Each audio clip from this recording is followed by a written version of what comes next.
Sin embargo, ese mundo trasnochado, ese mundo que ya no es el nuestro, tiene la viveza de lo auténtico. Y aquí también descubrimos esa viveza de lo auténtico en esa joven peinadora acechada por la amargura, acechada por la tristeza, probablemente escocida por algún episodio de su vida que ha traído la tristeza, y en esa clienta que trata de conjurar el tiempo que se le viene encima, ¿no? En esa clienta que trata de espantar el acecho de la muerte. A través de los contrastes, Gutiérrez Solana consigue transmitirnos la desazón de la muerte que está presente en nuestras vidas, de esa muerte que parece traer a la acuarela una especie de relente frío, de relente agrio, que de alguna manera nos perturba, nos estremece, nos hace pensar que estamos casi contemplando una estampa de cementerio. ¿Qué está más vivo en el cuadro? ¿Esas cabezas de cartón coronadas por pelucas o esas dos mujeres que presiden la composición? ¿Qué está más vivo en el cuadro? ¿Los personajes de carne y hueso o su reflejo que se hunde en las negruras de la muerte, el reflejo que parece escaparse, ¿no? Y que parece reflejar una juventud perdida? Rasgos muy propios de este pintor que siempre nos muestra la realidad más contundente de nuestra vida, que es la muerte. Este tema de Gutiérrez Solana lo trató en otras ocasiones. Daniel, el director del museo, me comentaba que precisamente esta acuarela fue luego el asunto de un grabado y también el asunto de algún óleo del mismo pintor. Un tema, por lo tanto, que repite, como tantas veces ocurre con la pintura de Gutiérrez Solana. Cuando Gutiérrez Solana retrata una escena de carnaval, luego la repite muchas veces. Cuando retrata una romería, repite muchas veces esa romería. Cuando pinta un cura casi siempre un cura de pueblo, en escenas cotidianas, muchas veces tomando el chocolate con el boticario, con los vecinos con las fuerzas vivas, digámoslo así, del pueblo, ese tema lo repite una y mil veces. En Gutiérrez Solana siempre hay un intento de aferrarse a la realidad, y cuando logra aferrarse a la realidad, cuando logra captar su autenticidad más honda, Gutiérrez Solana repite una y otra vez el tema, porque quiere llegar a través de la exacerbación, a través de esa búsqueda penetrante en el enigma de la realidad, quiere llegar a su meollo más profundo. Este tema de la peinadora, también Gutiérrez Solana lo repitió en más de una ocasión, y siempre con ese intento de ir más allá, de penetrar el velo de la carne, de zambullirse en la palpitación de lo humano para llegar a esa realidad última, esa realidad que preside toda su pintura, esa religiosidad de la que hablaba Marañón, que era la religiosidad barroca española, que constantemente nos está recordando que vamos a morir, que constantemente nos está recordando que somos polvo, que venimos del polvo y al polvo volveremos.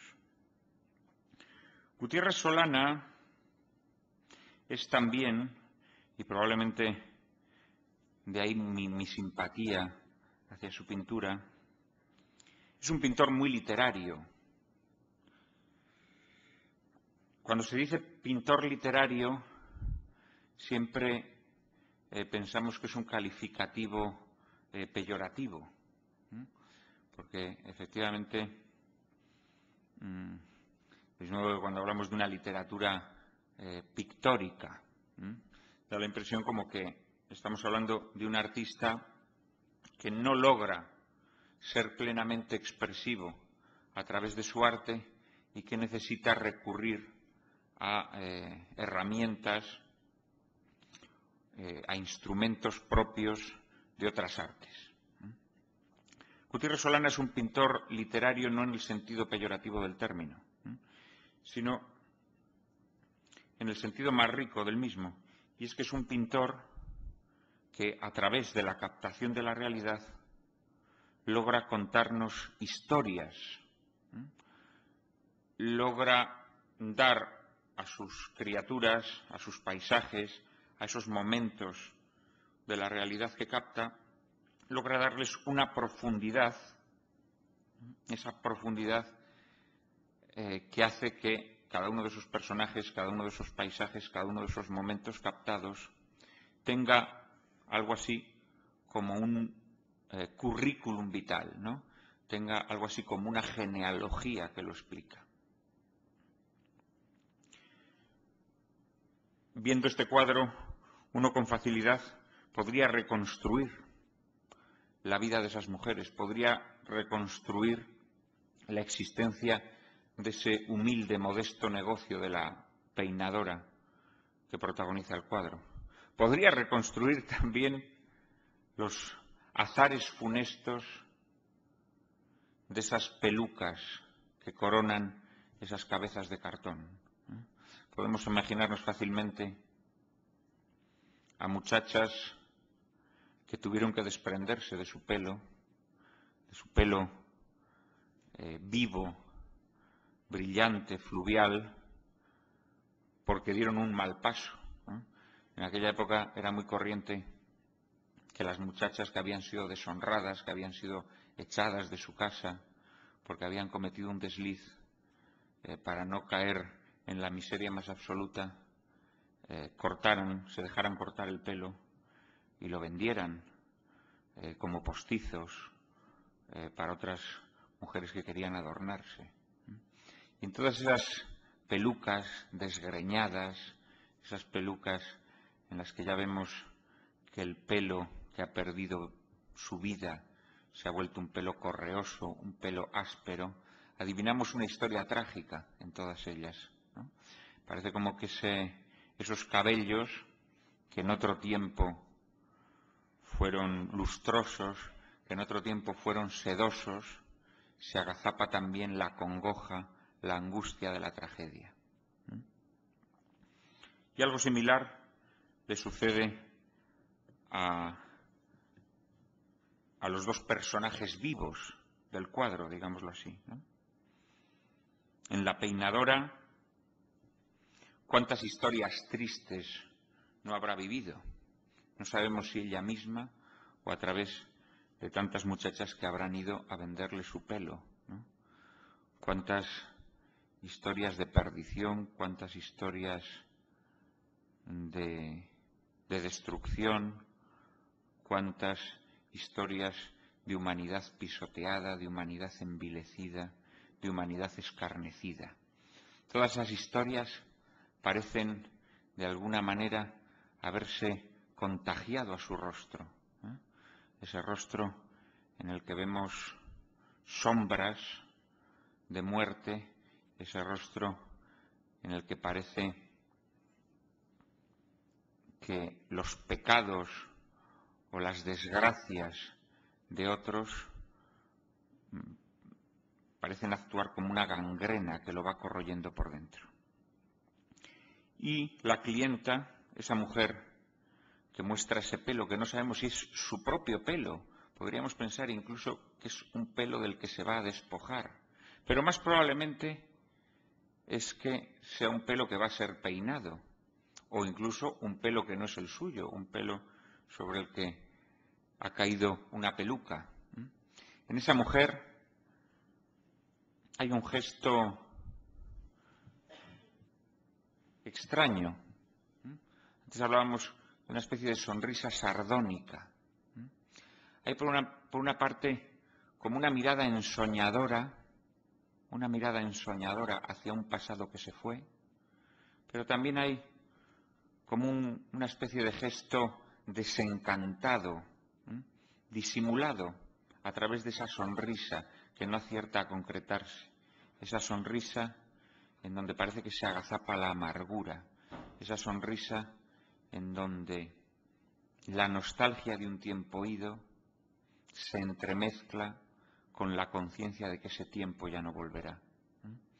Es también un personaje, si nos damos cuenta, que tiene algo de apergaminado, un personaje en el que la vida pasada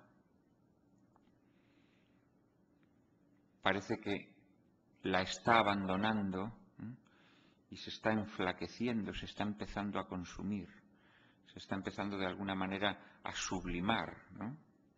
Todo eso, esa especie de genealogía interior, de vida vivida y reposada, que anida dentro de cada uno de los personajes de Gutiérrez Solana, es lo que lo convierte, diríamos, en el aspecto más positivo, menos peyorativo de la palabra, en un pintor literario.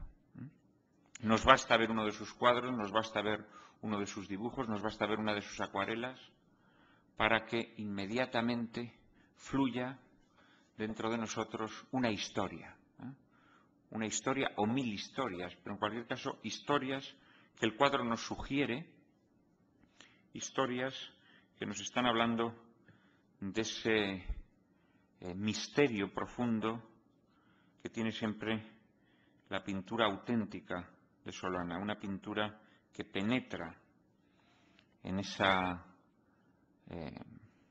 realidad profunda de las cosas, esa pintura que siente simpatía, solidaridad por sus criaturas, que no las escarnece ni humilla, sino que de alguna manera las abraza, las comprende, trata de adentrarse en su desgracia personal.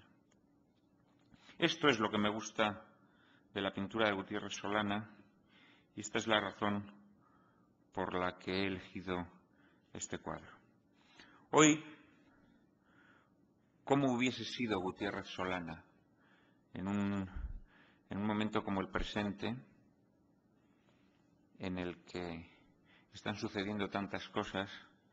Antes conversaba con unos amigos en que verdaderamente estamos viviendo una época en la que parece como que el zumbido de la historia está ahí amenazándonos con descargar un mazazo sobre nuestras cabezas, pero no sabemos exactamente cuándo ese mazazo se va a descargar ni de dónde vendrá, ¿no? Vivimos una época especialmente difícil porque estamos inmersos en una crisis, pero no sabemos hasta qué punto esa crisis nos va a devorar, ¿no?, con su dentellada.